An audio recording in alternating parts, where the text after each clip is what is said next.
भाई इंस्पेक्टर बनने हैं ना,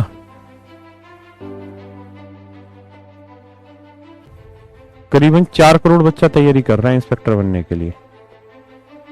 और अब तो कोरोना में 12वीं सबको ही पास कराई है शायद सारी सरकारों ने, स्टेट ने, तो ये संख्या और बढ़ जाएगी।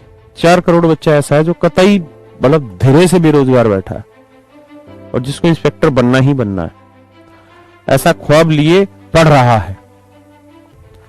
इतना बच्चा तैयारी कर रहा है, 4 करोड़ बच्चा, चाहे वो सेल्फ स्टडी कर रहा है, कहीं पढ़ रहा है, या किसी की वैसे गाइडेंस ले रहा है, या यूट्यूब पढ़ रहा है, या हम जैसों के किसी टीचरों के पास पढ़ रहा है, पर वो बच्चा पढ़ रहा है, 4 करोड़ बच्चा। और तुम्हें पता है इंस्पेक्टर की पोस्टें कितनी है? अगर पूरे सीजीएल की पोस्टें निकाल दूं मैं तो 5,000, 5400 लगभग इतनी पोस्टें। तुम बताओ 4 करोड़ में 5,000 कैसे निकालें? 4 करोड़ में 5,000 बंदों का सिलेक्शन कैसे होगा? और ये 5,000 कौन सी ऐसी विशेष चीज लेके घूम रहे होंगे कि इनका सिलेक्शन हो जाए, और बाकी 3 करोड़ 99,95,000 बच्चों का सिलेक्शन ना हो, इन 5,000 का इंस्पेक्टर बन जाए। इंस्पेक्टर मतलब सीजीएल के थ्रू जितनी पोस्टें उनका सिलेक्शन हो जाए, बाकियों का ना हो। आपको क्या लगता है क्या चीज होगी इनमें खास? मैं उन बच्चों को भी जानता हूं जो 2017 में कोचिंग करने आए थे और आज भी वो तैयारी कर रहे हैं 2021 तक। कोई पिछले वाला जो फाइनल रिजल्ट था उसमें 1 नंबर से फाइनल मेरिट से छूटा है, कोई 0.25 से छूटा है, कोई 2 नंबर से छूटा हुआ है। इतनी कड़ी मेहनत कर रहे हैं बेचारे। 24 में से कम मैं मोदी जी की तरह तो नहीं कहूंगा कि 20 घंटे तैयारी कर रहे हैं, उतना लेवल अपना फेंकने का नहीं है, लेकिन फिर भी हम ये मान लेते हैं कि 15 घंटे 12 से 15 घंटे तो वो अपने जीवन का दिन का देते ही होंगे पढ़ाई में। आपको क्या लगता है you can compete with them? क्या कम्पीट कर पाएंगे आप? आपको लगता है ये चीजें?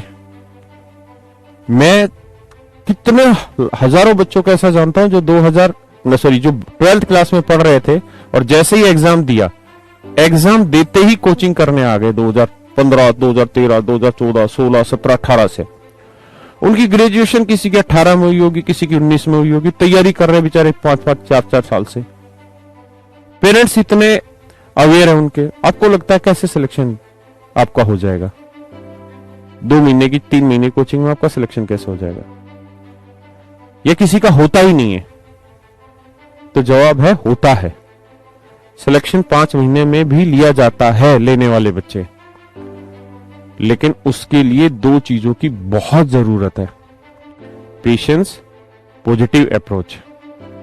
मैं ये बात इसलिए भी कह रहा हूं, आपका 2 मिनट का समय इसलिए भी खराब कर रहा हूं कि बहुत सारे बच्चे कमेंट में, मैं सुबह जैसे ही मैंने गुड मॉर्निंग बोला, देखो आप ये मत सोचो कि हम बहुत ही कूल आदमी हैं, ऐसा नहीं है।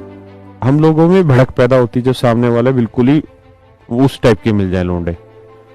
पहला ही एक बच्चे का कमेंट था, ये नंबर सिस्टम कब खत्म होगा? ये नंबर सिस्टम कब खत्म होगा? मैं इस कमेंट से इस बात को समझ गया कि ये जीवन भर घिसता रहेगा, इसका सिलेक्शन नहीं होगा। जब आप किसी चीजों से पीछा छुड़ाना शुरू कर देते हैं ना, तब आप सच मायने में सिर्फ भीड़ का हिस्सा होते हैं, अपने वक्त और अपने पैसे की बर्बादी कर रहे हैं।